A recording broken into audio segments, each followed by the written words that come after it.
L'Union européenne est une construction juridique fondée à partir du traité de Rome en 1957 et du traité de Maastricht en 1992.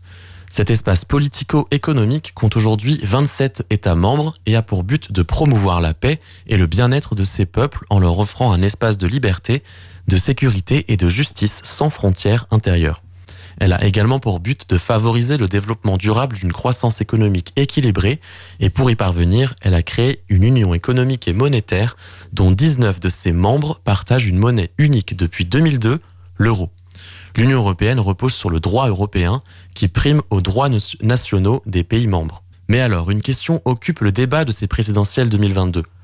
Quelle place pour la France dans l'Union européenne en prenant en compte les enjeux environnementaux ? Qu'en pensent et que proposent les candidats ? Quitter l'Union, est-ce toujours une question centrale ?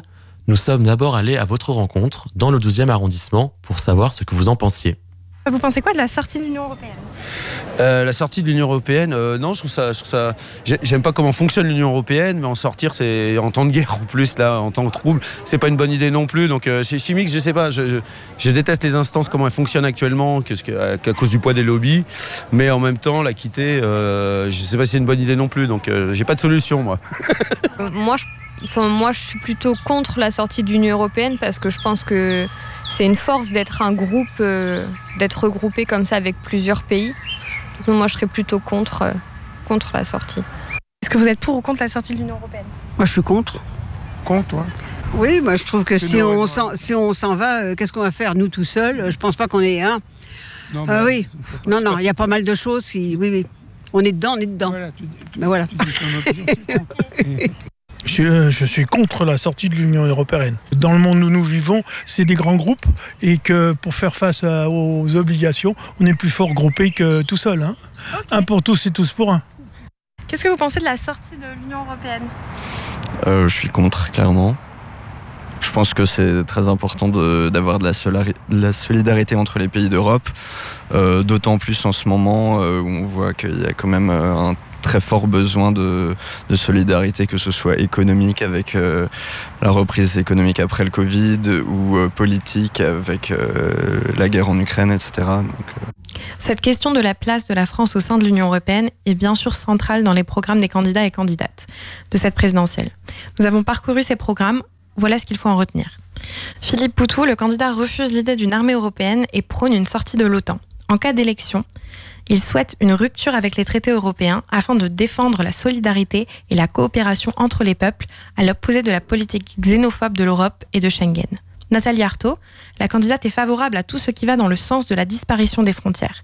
Elle milite donc pour que les travailleurs, en se débarrassant du capitalisme, mettent en place une Europe véritablement unie et fraternelle, les États-Unis socialistes d'Europe. Jean-Luc Mélenchon, le candidat insoumis, prévoit une relation en deux temps avec l'Union européenne. D'une part, il propose de rompre avec les traités actuels et négocier de nouveau. Et d'autre part, il entend appliquer dans tous les cas son programme au niveau national en assumant la confrontation avec les institutions européennes. Ainsi, face au traité de libre-échange, il compte utiliser le veto de la France pour refuser tout nouvel accord de libre-échange, avec en parallèle la mise en place d'un protectionnisme écologique. Face au carcan budgétaire, il prône la fin de la règle des 3%. Jean-Luc Mélenchon entend également sortir du commandement intégré de l'OTAN et suspendre la participation de la France à l'Europe de la défense. Fabien Roussel. Il souhaite la fin définitive de la règle déficit public inférieur à 3% du PIB, imposée au niveau européen par le pacte de stabilité et de croissance. Il défend également une banque centrale européenne soumise à un contrôle démocratique des États et des peuples.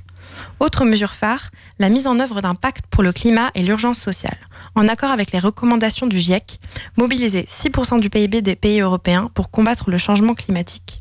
Yannick Jadot. Pour l'écologiste, si la France est notre maison, l'Europe est notre village. L'actuel député européen a pour objectif l'accélération des prises de décision de l'Union européenne en tâchant d'en éviter le blocage par une minorité d'États membres. Afin de reformer les traités, il souhaite la mise en place d'une convention constituante pour l'Union européenne à moyen terme ainsi qu'un renforcement du contrôle démocratique des agences type Europol et Frontex.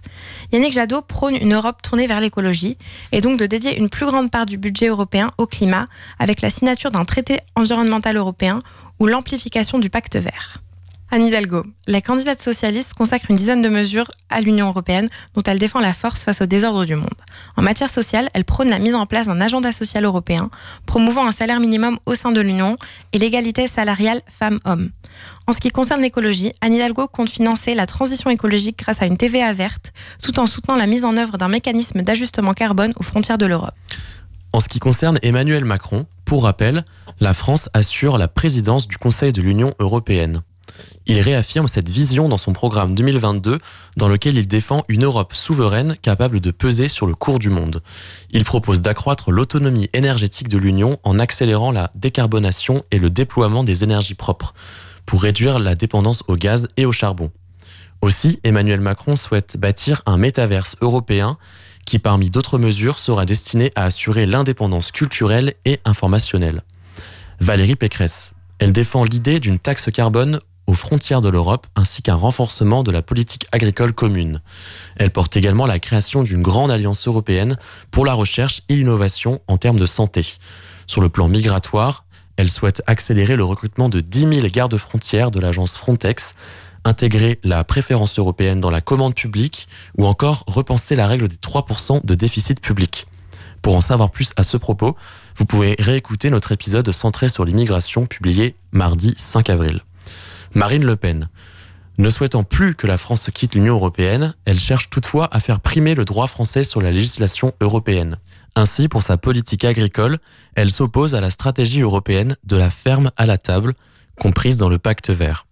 À propos de la défense, Marine Le Pen promeut l'indépendance de la France en quittant le commandement intégré de l'OTAN et en cherchant à reconfigurer la relation stratégique de fond que la France entretient avec les États-Unis, mais aussi à nouer une alliance avec la Russie sur certains sujets de fond. En matière migratoire, elle vise le retour du contrôle permanent des frontières nationales. Enfin, Éric Zemmour envisage surtout de défendre les intérêts des Français en Europe. Ainsi, il souhaite réviser la Constitution pour faire primer toute nouvelle loi nationale sur le droit européen existant. En plus de vouloir rétablir un contrôle très strict des frontières et de la politique migratoire au niveau national, il envisage de mettre le veto français à toute négociation de traité de libre-échange. Merci Samuel pour ces précisions. On a eu envie de jouer à un petit jeu avec vous, habitants et habitantes du 12e. Toujours autour de ce thème, on vous a lu des citations, des propositions des candidats et candidates et vous avez tenté de deviner qui a dit quoi. Je ne veux pas sortir de l'Union européenne, mais je défends d'abord les intérêts de la France. Pécresse. C'est Zemmour. Oh, c'est Zemmour. Oh, pardon, excusez-nous. On rigole pas. Il a dit une bonne parole, de toute façon. Oui, mais il a raison. De toute façon, bien, il a raison. Il veut pas sortir. Quoi. Non. Bon, bah, écoutez. Je sais pas, Marine Le Pen. Zemmour. Zemmour. Nous pratiquerons l'opt-out, c'est-à-dire que nous dirons nous n'appliquons plus telles règles de l'Union européenne et nous proclamerons le fait suivant. Il y a un principe de non-régression sociale et écologique dans l'esprit des Français.